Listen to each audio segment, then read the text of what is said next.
Hello, welcome to the MMA Freak Fight of the Week. I'm Matt Salzer. So this week I am actually going to review two events because we had a Bellator and a UFC Fight Night.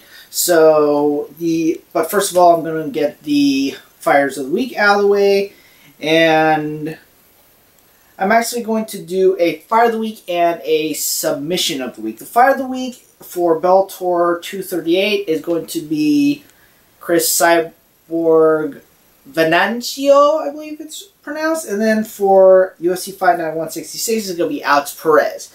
Now for the actual reviews. So, UFC Fight Night 166, also UFC Fight Night Dos Santos versus Bladis. In the main event, you had Curtis Bladis, who is an up-and-comer. He fought, of course, UFC former heavyweight champion Junior Dos Santos, and Bladis got a TKO. It was one of those things where he was not controlling the fight the whole time. I would say that it was pretty even. I'm not even sure who the first round really went to. It might have gone to Dos Santos, but the second round is where he was able to get the TKO, and Bladis is going up there. He's, not to mention, there was a nice thing of his daughter being there and being able to watch, Daddy get the victory. So it was a pretty good fight. Like I said, it was pretty even right up until the sequence where Bladis was able to start getting the TKO victory in. Where does Dos Santos go from here? Maybe he should consider retiring. Maybe not. We'll just see how that goes. Bladis is definitely up there. He's probably going to be one of those fighters who eventually does get a title shot. It's just a question of when.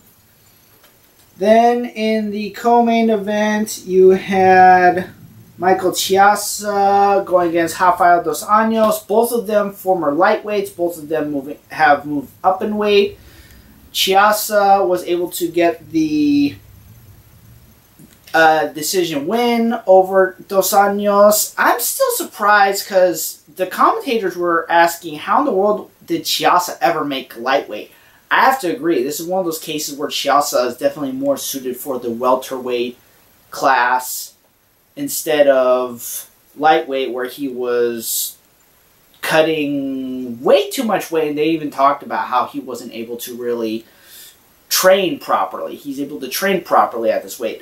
Cutting weight may sound like a good thing at the time, but in reality it may not be because you can't train properly. There's been talk about this with several fighters where they had to concentrate more on cutting weight rather than they were actually able to concentrate on training. This is one of those cases.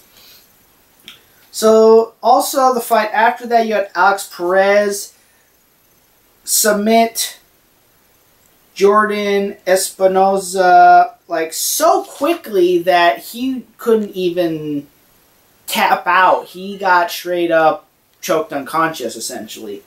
So that was a pretty good one. Then you had Angela Hill TKOing Hannah Cifers. Cifers is definitely one of those up-and-comers. Hill is a more established fighter. I could definitely still see Cifers doing something there because she, like I said, she's one of those up-and-comers. I doubt this is going to set her back too much. Then in Bellator 238, you had, as I mentioned, Chris Cyborg challenging Julia Budd for the Bellator Women's Featherweight Championship, and she accomplished something that I mentioned that she could accomplish that no other woman has, and that is, no other fighter has, as a matter of fact. She won all the major titles in her weight class up until this point. That's something that she's accomplished. She won the Strikeforce Women's Featherweight Championship. She won the Invicta Women's Featherweight Championship. She won the UFC Women's Featherweight Championship. And she won the Bellator Women's Featherweight Championship. No other fighter had done anything remotely similar to that. Big Nog, yeah, he won the interim championship, but he didn't hold it on for that long, and there were other major championships during his time. So, that is quite an accomplishment, and congrats to Cyborg. We'll just have to see where she goes from there. Then in the co-main event, you had Darren Caldwell submit Adam Borshik for the next fight in the featherweight tournament. So Caldwell moves on, and yeah, we'll see how that goes from there. Then you had Juan Archuleta and Henry Corrales, both fighters who were in the tournament but were not able to advance past the first round. And you could almost call this an alternate fight. Maybe see if, you know, there's something that happens where maybe there's a delay and we could see these guys jump back into it, but definitely in the title picture, to be sure. And then another fight that I'm going to go over, as you can see, I'm kind of cutting these fight cards short.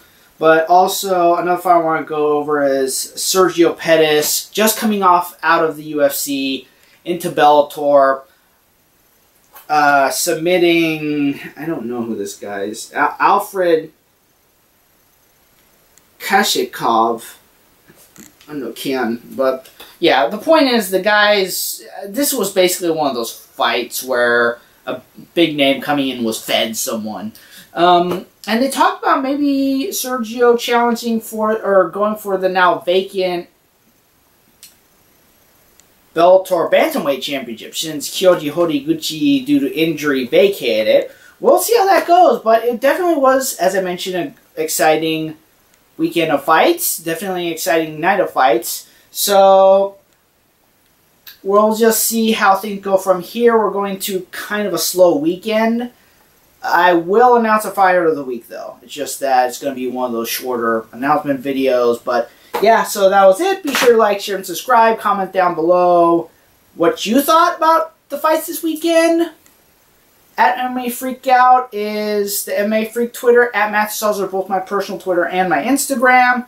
Check out MMA-freak.com for exclusive content. I will see you next time.